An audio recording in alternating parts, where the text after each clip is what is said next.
एक ऐसे महान ज्ञानी की कल्पना कीजिए जिनका मन तो ब्रह्मांड के रहस्यों को जानता था, लेकिन जिनका शरीर 8 जगहों से टेढ़ा मेढ़ा था।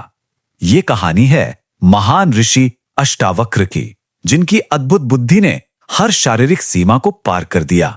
इस कहानी की शुरुआत ही होती है एक बहुत ही गहरे सवाल से। अगर मंदिर टेढ़ा हो तो क्या आकाश भी टेढ़ा हो जाता है? यह सिर्फ एक सवाल नहीं है, ये अष्टावक्र के पूरे जीवन का सार है, जो हमें शरीर और आत्मा के असली रिश्ते को समझने की एक चुनौती देता है। तो चलिए इस कहानी की शुरुआत से शुरुआत करते हैं, जहां एक अजन्मे बच्चे को अपने ही पिता से एक श्राप मिल गया। यह है पहला भाग, एक श्रापित ज्ञानी। देखिए, उनका नाम ही अष्टावक्र एक श्राप की कहानी बताता है। जरा सोचिए, एक बच्चा जो अभी पैदा भी नहीं हुआ, वो अपनी मां के गर्भ से ही अपने पिता महान विद्वान कैहोड़ को वैदिक मंत्रों की गलती बता रहा है।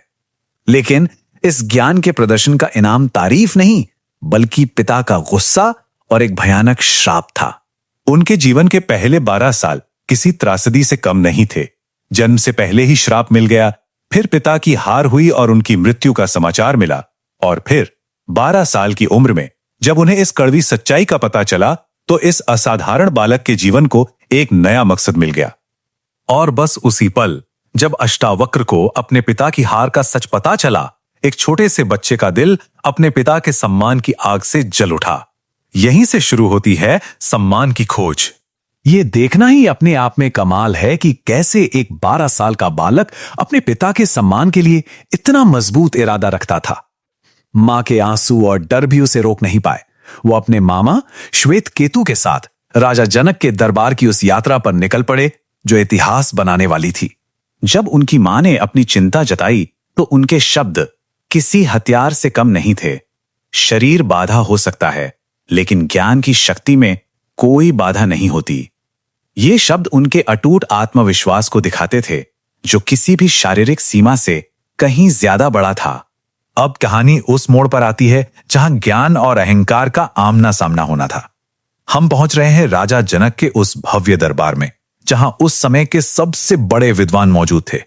यह है भाग 3, उपहास का दरबार। उनकी परीक्षा तो महल के दरवाजे पर ही शुरू हो गई। जब द्वारपाल ने उन्हें बच्चा समझकर रोका, तो अष्टावक्र के तर्कों ने उसे चुप करा दिया। उन्होंने साबित कर दिया कि ज्ञान का उम्र से कोई लेना देना नहीं होता, और द्वारपाल को उन्हें रास्ता देना ही पड़ा। लेकिन अंदर का मंजर तो और भी निराशाजनक था। जैसे ही अष्टावक्र ने सभा में कदम रखा, वहां बैठे तथाकथित ज्ञानियों के ठहाके गूंज उठे। वे उनके ज्ञान को नहीं, बल्कि उनके टेढ़े मेढ़े शरीर को देख रहे थे। ये ज्ञान के मंदिर में अज्ञान का सबसे बड़ा प्रदर्शन था। लेकिन फिर कुछ ऐसा हुआ जिसकी किसी ने कल्पना भी नहीं की थी। जिसका मजाक उड़ाया जा रहा था, वही अष्टावक्र खुद भी जोर जोर से हंसने लगे। उनकी हंसी ने पूरी सभा को हैरान कर दिया। खुद राजा जनक भी हैरान थे। उन्होंने पूछा, सब तुम पर हंस रहे हैं, तुम क्यों हंस रहे हो? इसी एक सवाल ने अष्टावक्र को वो मंच दे दिया जिसका उन्हें इंतजार था। अब पूरी सभा की सांसें रुकी हुई थीं, और फिर अष्टावक्र ने वो जवाब दिया जो इतिहास में हमेशा के लिए दर्ज हो गया। मैं इस सभा पर हंस रहा हूं जिसमें ज्ञानियों की जगह चमड़े के व्यापारी बैठे हैं, जो किसी व्यक्ति को उसकी आत्मा से नहीं, बल्कि उसकी त्वचा से आंकते हैं। बस एक ही वाक्य में उन्होंने उन सभी विद्वानों के अहंकार को तोड़कर रख दिया। अपमान का पर्दा हट चुका था, और अब समय था असली ज्ञान के प्रदर्शन का।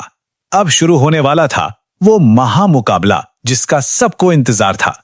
यह है भाग 4, सत्य की विजय।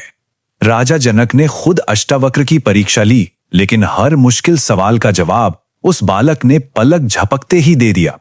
राजा न सिर्फ प्रभावित हुए, बल्कि उन्हें यकीन हो गया कि ये बालक सच में वंदिन को चुनौती देने के लायक है।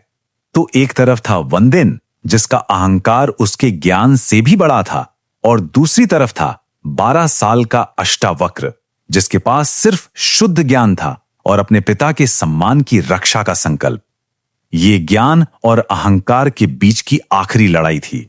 शास्त्रार्थ शुरू हुआ, और जल्द ही यह साफ हो गया कि वंदिन का ज्ञान सिर्फ किताबों तक सीमित था, जबकि अष्टावक्र का ज्ञान अनुभव और सच्चाई पर आधारित था।